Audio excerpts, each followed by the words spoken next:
Thank you, Jason, for all the great songs we've been singing. This is going to be the first night that I get to preach where I'm going to be looking here, I'm going to be looking up there. So we will see how that goes for the slides. But as we've been singing, I was just wondering what had been going through your minds. What have you been thinking about as we are singing? So one of the things that we talked about in one of my grad classes with a whole bunch of other preachers was if you want to know the pulse, the heartbeat of a congregation, you need to really see two things: singing men and crying babies. Men who sing and babies who cry will show you the leadership of the church and the future of the church. But sometimes when babies are singing, they can get some things a little off. As a kid, my sister obviously used to be a lot more blonde than she is now. As a child, when I was singing, I would sing the song, "When the Roll is Called Up Yonder," and I thought that the entire song was, "When the roll is called a blonder," which I didn't know what that meant, but if she was blonde, and the roll was blonder than that. Another couple good ones. There is a balm in Gilead. I've heard, I get that wrong sometimes. It's not a balm, it's a bomb. One of my personal favorites is "Just a Little Chocolate Jesus." Good one for Halloween, "Just a Little Chocolate Jesus." He will tell them all about our troubles. My most vivid memory, though, of as a child, of getting things maybe incorrect or not understanding what we're singing, was one of my brothers and me, our favorite song was Victory in Jesus. I was thinking of Victory in Jesus. We leave Victory in Jesus all the time. The end of Victory in Jesus, it says, "He plunged me to victory." He plunged me to victory. And as a kid, I thought Jesus holding a plunger was plunging us into victory like you unclog a toilet. Anyways, sometimes we can sing words and not understand what they mean. We can sing things and not really engage with what is being sung. And I wanted to take a time tonight to look at one song that I think is amazing, one that is spectacular. The person who wrote it is Isaac Watts, and if you'll turn to page 315 in the hymnal, the slides will also be behind us. But before we get into that, I know that it's been funny, and the little kid behind us has kind of gotten us this idea that the children get the lyrics wrong. But I'm going to read. We're going to look at the cross tonight. So I know it was pretty a couple different jokes about little chocolate Jesuses. Well, let's hone in on the cross. Matthew 27, Mark 15. Luke 23 and John 19. When you read those words, what is going through your head? When you read the words of Jesus' crucifixion, as a quick recap of what's going on there, he is betrayed by Judas. There's a mob that take him to the Jews. And the Jews beat him, Matthew 26. Verse 63. They strike him, they slap him in the face at different times. And they send him to the Romans, and the Romans whip him and scourge him. Matthew 27, verse 26. And this whipping is not just a nice little whip of, we whip our cows with to keep moving. It was a nine-tailed lashing whip. This scourging would have caused so much pain and so much blood loss that people could die just from these two beatings alone. His journey to the cross must have been unbearable because they forced him to carry his cross until he could not anymore. I don't know how true this is, but if you Google how heavy the cross was, a French architect determined it weighed close to, or maybe about 165 pounds. And after having a crown of thorns jammed in his head, being beaten and whipped and mocked, and then forced to carry this incredibly heavy tree. No matter if it was 165 pounds, it still has to be big enough to get him off of the ground, tall enough and strong enough to make that happen. It was heavy. And at one point they even had to impress another person to carry it for him. But they get to this hill, to the place of the skull, and they crucify him. They drive 7-inch nails approximately as history would say, 7-inch nails through specific points along his hands and his feet, through the nerves, specifically to cause as much pain as possible. The title of 3:15 in the songbook is When I Survey the Wondrous Cross. This is the atmosphere, this is the attitude, this is the thing that we're going to talk about this morning. When we sing this song, sometimes, obviously we'll get into the words and the lyrics, but when it says, when I survey the wondrous cross, what goes through your mind? When we are taking communion, we are remembering Jesus, what goes through your mind? Let's look at this song, When I Survey the Wondrous Cross.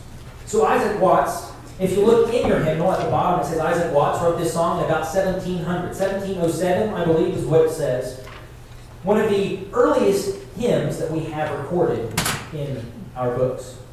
To give you some perspective, this song, Amazing Grace, obviously an oldie but a goodie, a wonderful, amazing song, was written in the 1770s.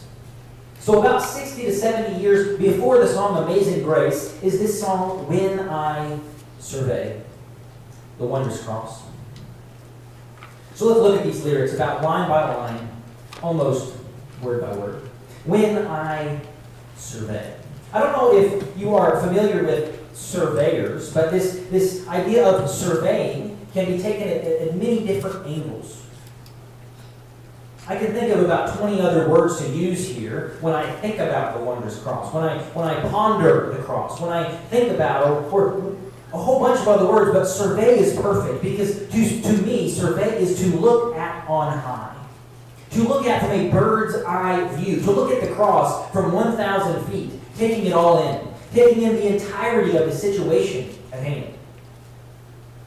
The suffering servant of a Savior on a tree. A mob of a crowd of this mob that is mocking him. There are soldiers casting lots for his garments. His mother is not too far away. 2 thieves on each side. When I survey, when I survey it, when I get a bird's eye view and I look at it from on high. When you survey the cross, what do you see? What does it look like to you? Because Isaac Watts will say, when I survey the cross. But he will add in an adjective. And adjectives, they bring so much to the story. He will add in an adjective, the adjective wondrous. Because when I look at the cross, I don't think of crucifixion, of torture, of murder as a wondrous, as a wonderful thing. A thing full of wonder. How can you say that this gory torture is wondrous? Isaac Watts will tell us his reasons, that his 2 reasons in verse 3 of why this can be a wondrous thing. But this wondrous cross is wonderful because of 2 things that we'll get to later. But he calls this cross a wonderful thing. Now let's read on. Let's continue on this thought that he's leading us on which the Prince of Glory died. The Prince of Glory. I don't know, a couple years back we went through the names of Jesus, the titles of Jesus, the Lord of hosts, the King of all kings, the Lord of lords, the Lord of heaven and earth, the Alpha, the Omega, the beginning, the end. There are so many in the Bible that give Jesus different titles, yet the Prince of Glory is not there. The Prince of Glory, in that specific idea, the Prince of Glory does not show up. I think that he is taking these 2 themes from Isaiah 9 and verse 6. For unto us a child is born, to us a son is given. The government shall be on his shoulders. His name will be called Wonderful Counselor, Mighty God, Everlasting Father, and Prince of Peace. Prince of Peace. So he is the Prince of Peace. So Jesus obviously is the Prince. He is the Son of the King, Son of God.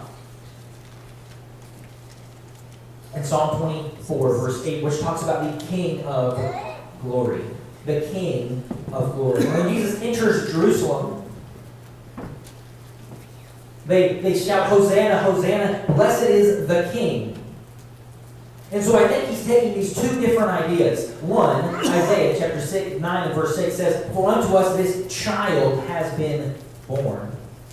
And this idea, the King of glory, Hosanna to the King, the end of Christ's life. He's saying, look, when I look at the cross and I survey this wondrous cross on which this Prince of glory, he's saying the Prince of Peace from the birth of Jesus, and the King of glory from the triumphal entry. When I'm looking at the cross, I see the entire life of Jesus laid out before me.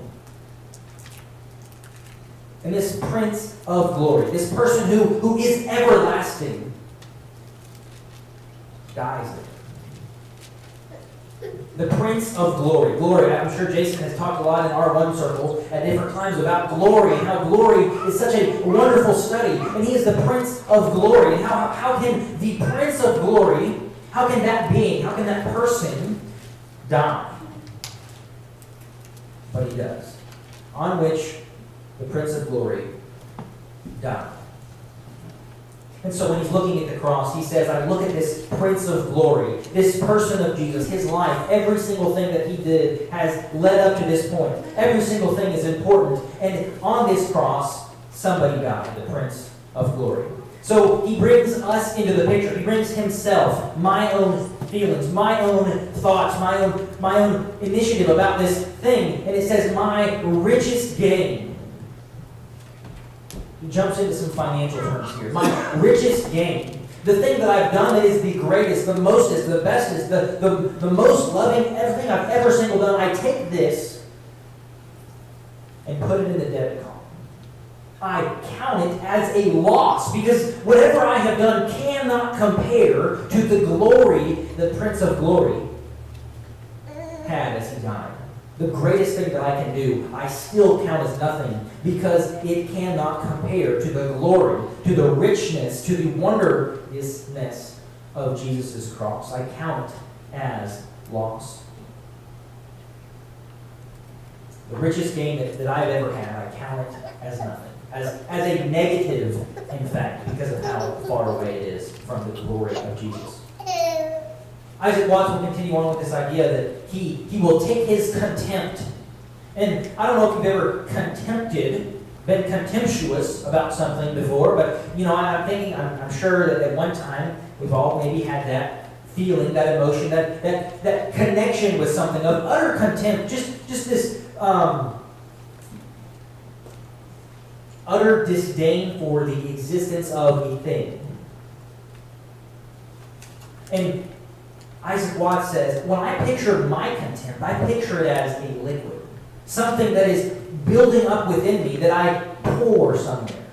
That I can pour it onto something. That I take all of my contempt, all of the things that I despise, and I pour it where? Where does it go? My pride. So we have the Jesus, the Prince of Glory, who is dying. And then there is us, who is taking everything, the greatest things we've ever done, and all of the pride, the self-righteousness that I have, and I feel utter revulsion and my own sense of self-righteousness. When I look at the cross, I pour contempt and am utterly revolted by my own sense of self-righteousness. That is what Isaac Watts thinks and feels when he looks at the cross. Verse 2, forbid it, Lord, that I should boast. Galatians 6 and verse 14. Galatians 6 and verse 14. We'll read this. I'll read this in the ESV. This is the, main verse, I would say, for this song. This is the main scriptural foundation for this song. Galatians 6 and verse 14 says, but far be it from me to boast, except in the cross of our Lord Jesus Christ, by which the world has been crucified to me, and I to the world. In the King James Version, which would have been the most popular version in the day of Isaac Watts, the King James Version says, forbid it, Lord, that I should glory. Forbid it, Lord, that I should glory, save in the death of Christ. And as you've seen, all of the translators that come after that, even the New King James has switched the word from glory to boast. Because glory feels like something full. When you're full of glory, you're full of something. But boasting is an empty word. I am boasting out of my emptiness at something I do not have. Forbid it, Lord, that I should glory. What says no? Forbid it that I should boast. Because I have nothing. I am full of nothing. I am empty inside, and I'm trying to grasp at glory. Forbid it that I should boast or raise my position. There's the pride thing again. I think this is important to him. That I should set myself above my station, except to boast in the death of Christ. In our hymnals, the last word here is Christ my Lord. The original poem that Isaac Watts wrote has this term, my God. My God. Because he was A, not afraid of the divinity of Christ, and B, if you want to look at this poem from a rhyming standpoint, the A rhyme and the B rhyme, the A, B, A, B, A, B, with the different verses, which will come into play a little while later. It says, Christ my God, and he rhymes that word in the next half of this verse with his blood. And so God and blood are a pretty close match. This is one of the only times that out of the 9 out of the 10 times, here's one of them, where it is not a perfect rhyme. But they have translated into Lord in our hymnals. But forbid it, Lord, that I should boast, save in the death of Christ, my God. My God. And again, the first part of the verse is about Jesus. The second part of the verse is about us. Forbid it that I should boast except for Jesus. And then this next part, all the vain things that charm me most. This is sin. It says James 1, temptation of sin, where sin, it is born from different things, and where it is born from is a charming, is sin wagging its little finger, charming us, bringing us over. The vain things, they don't beat me over the head. The vain things, they don't come and capture me. They don't drag me away kicking and screaming. They charm. They charm, they wag their finger and allure us away. All these things that charm me, that draw my attention, that take me away from God, I sacrifice them through his blood, or to his blood. The preposition there has been changed. But I sacrifice them to his blood. Now, one of the amazing things about this poem, this song, is that Isaac Watts isn't throwing things above our head. He's not preaching, he's not teaching, he's not even writing something that goes above our head. There are 2 3-syllable words. The big words there, 3 syllables. There are only 2 of them in this entire song. Sacrifice and amazing. We'll get to amazing later. So Isaac Watts is sitting down and he's got 1-syllable words, a lot of them. There's 139 words in the song, 120 of them are 1-syllable words. All, vain, things, charm, most, sacrifice. He's going to use one of his 3-syllable words, and when he uses it, he uses the word sacrifice. So he's got this great word. He's saying, yes, I don't know if you know this, but I'm a pretty good poet too. I'm a rapper. I don't know if you guys know this. I don't have this level of awesomeness in mind. But he is sitting down thinking, I've got this 3-syllable word. I'm only going to use 2 of them in this song. I'm going to use the word sacrifice. But instead of saying sacrifice, that's what Jesus did for me, he says, you know what, sacrifice, I'm going to use that term for what I am going to do. I sacrifice the things that charm me to Jesus' blood. I will sacrifice something to Jesus.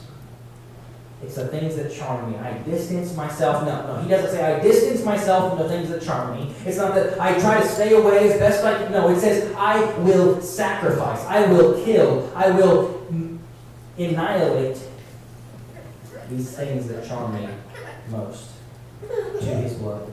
We've only been to verse 2, so we'll pick up a little bit here in verse 3. See from his head, his hands, his feet. When you're surveying the cross, you cannot hope but think about the body of Jesus.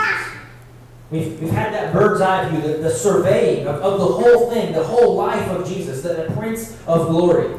When I see this bird's eye view, I think about these things that I need to do. I need to sacrifice. I sacrifice these vain things. I debt myself the greatest achievement that I've ever made. I pour contempt on my pride. Well, let's hone in on Jesus. See his head, his hands, his feet. Let's take a trip in John chapter 19. Because what Isaac Watts does not say is blood and water flowed, mingled down. When I see Jesus, his head, his hands, his feet, I see blood and water pouring off of him. No, he says something else. But let's look here in John chapter 19. John 19, verse 28, it talks about how he thirsts. A jar full of sour wine stood there, so they took a sponge of hyssop and held it to his mouth. When Jesus had received the sour wine, he said, "It is finished," and bowed his head and gave up his spirit.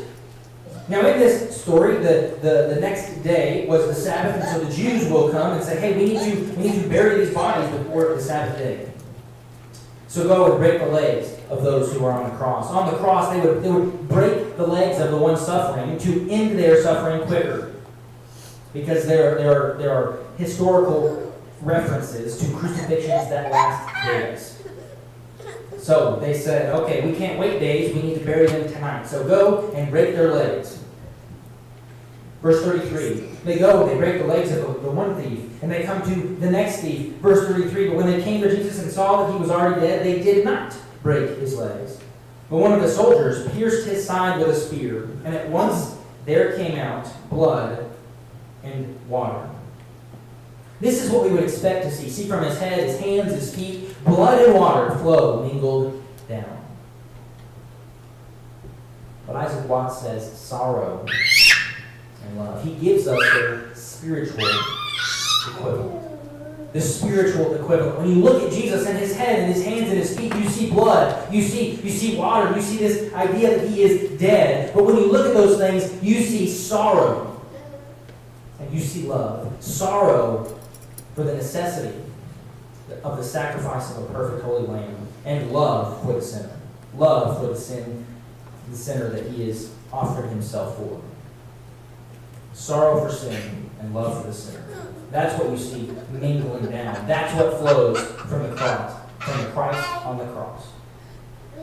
So Isaac Watts, again, I told you I'm a rapper. I'm pretty good, if I do say so myself, but this guy's way better. This guy's way. I would never think to ask a question in one of his. He asks us a question, and he says, "This sorrow, this love, this most powerful thing. This is the reason why the cross can be a wondrous thing. There is sorrow and love. Those are the two reasons it's wondrous. The sorrow and love that Jesus is showing there. That's why I can say it's wondrous. Did this love and sorrow, has it ever collided in such a complete union of love and sorrow, of violence and compassion? Have they ever met like this before? Has this ever collided like this? Or thorns compose so rich a crown. So the crown in the ancient world would have likely been a wreath. A crown, again, on one hand, a crown symbolizing peace and victory. At the Olympics, they give you an olive branch, an olive wreath crown. Or even think of the grandest crown of a king. And he says, look at these two things. The crown of a king, the crown of a victor, of a champion, and the crown of Jesus. Whose crown is richer? How can thorns, something that is regularly, something that is, there's nothing good about thorns. There is nothing good that comes from thorns. The thorns in the weeds, you have to get them out. They're dangerous. They're not fun to deal with. Nothing good can come from thorns. And yet thorns are the most richest, the most amazing, the most wonderful of crowns ever existed.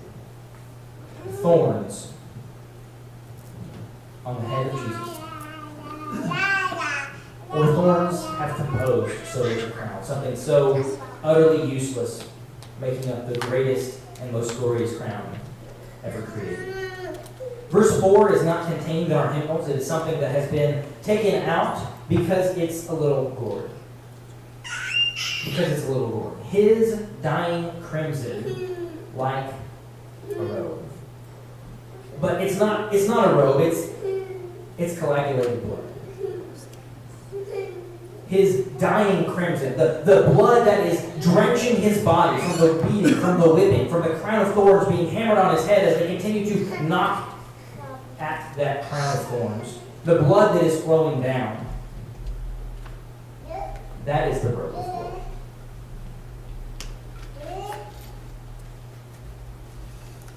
His blood became the robe.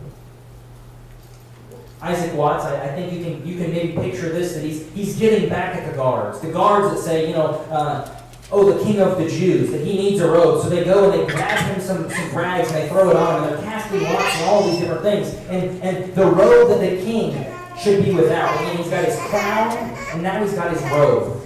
But it's not the crown of thorns, it's not the robe that they put on him, it is his blood that spreads o'er his body on the tree. His royal robe was a taste of his blood. Galatians 6 and verse 14 comes in again. Then I am dead to all the globe, and all the globe is dead to me. If you look back at Galatians chapter 6 and verse 14 says that, but far be it for me to boast except in the cross of our Lord Jesus Christ, by which the world has been crucified to me, and I to the world. But Isaac Watts says, I want a different word than world. I like the word globe. The globe is this enormous, untamable, mysterious thing. And this idea that the world is round has been around for a long time. There's some people that even don't believe that it is a globe. This thought came about around the 1500s, so about 200 years before this song, but still, this impact that the world is not flat, it is a round globe, is still an amazing discovery. And when he says this world is a globe, he is pointing to the fact that there are so many things that we don't understand. All of this large ball is dead to me, and I am dead to it. Not just the world, this metaphorical existence, that I don't be friendship with the world is enmity towards God, but the world is the globe in which I stand on. Everything that is on this earth, everything that is material, everything that I can see, taste, feel, touch, all of this that is within my sphere of my five senses, that is what's dead. We get into verse 5. Were the whole realm of nature mine. He gets to the 5th verse and he flips it again. He will play a new game. He says, if the entire realm of nature, now think, Canopolis Lake, think, again, when we just talked about the entire globe, think about, Yellowstone and the awesome things there. I mean, if you've been to any other national parks like Glacier, wonderful mountains and valleys. But he says we're the whole realm of nature. Obviously, in his time, space was still an unexplored idea. Space is something that we've been exploring in the 1900s at the earliest. So 100-some years before people are actually exploring space, this idea that the entire realm of nature, not just on the globe, but everything outside of that, all the skies, all the stars. I mean, I think of that deal in Lion King where they're laying on their back and they're looking up at the stars and they're all trying to guess at what they are. And Pumbaa says that they're balls of gas and fire that are burning billions and billions of miles away. And they laugh jokingly about it. But the entire realm, everything upon everything, the black holes, the expanding nature of space as they think today, every single part. If that was mine, if I could lay claim to all of that, if I could say, you know what, I own this world, I own the skies, I own the stars, I own every single thing in the realm of nature. And I try to give that to Jesus. it would be a present far too small. It would not equate. It would not balance the debt. It would not pay back the thing that I am due to Jesus because of the great thing that he has done for me. That was a present far too small. And you know why the present is far too small? Because Jesus doesn't care about the realm of nature. All Jesus wants is you. All Jesus wants is you. So that present is far too small. And finally, we get to the second three-syllable word. Love, so amazing, so divine. Let's give him some credit again. We know about the song Amazing Grace. That song is 60 or 70 years after this. And so this idea that grace is amazing, it is. Amen to that. But before that song would even influence his thoughts, he was using this word full of awe to describe the love that Jesus has. The love that is shown on the cross.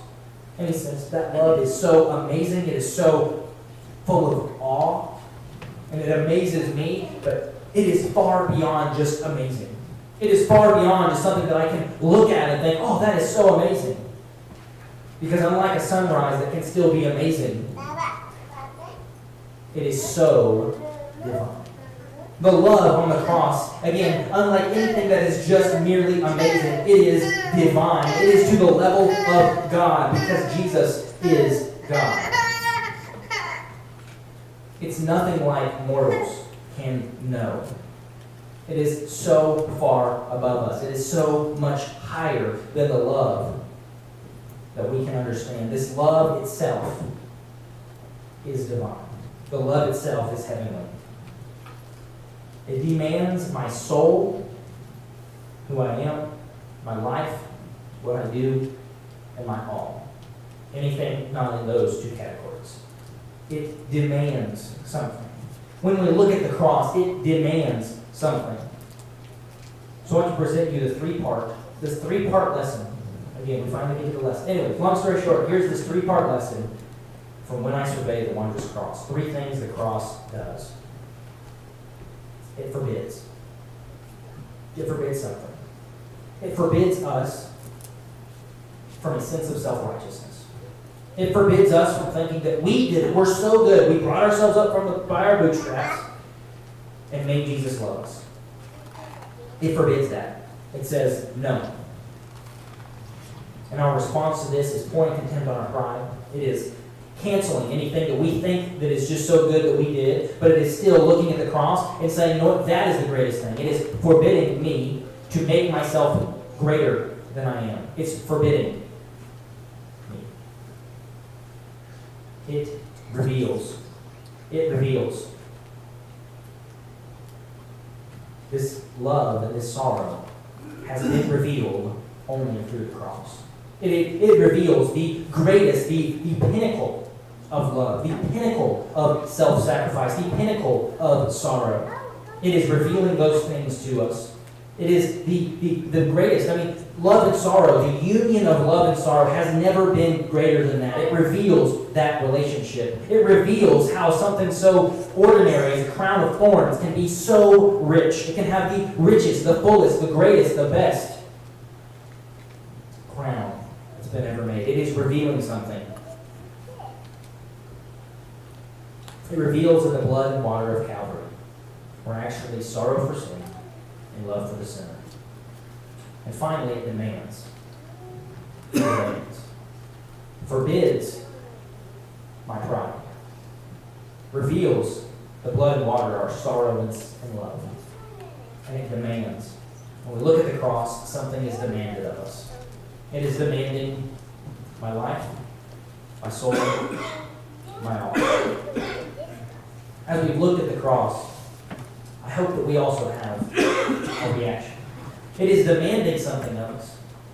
It is demanding us to respond to that by grace through faith, by being immersed into Christ and immersed into that activity of being buried and being raised again, of dying to sin. And it is also calling us to look to Jesus and lay down our life, sacrifice the things that charm us, and live for Him. If you have any need, would you come forward as we stand and sing?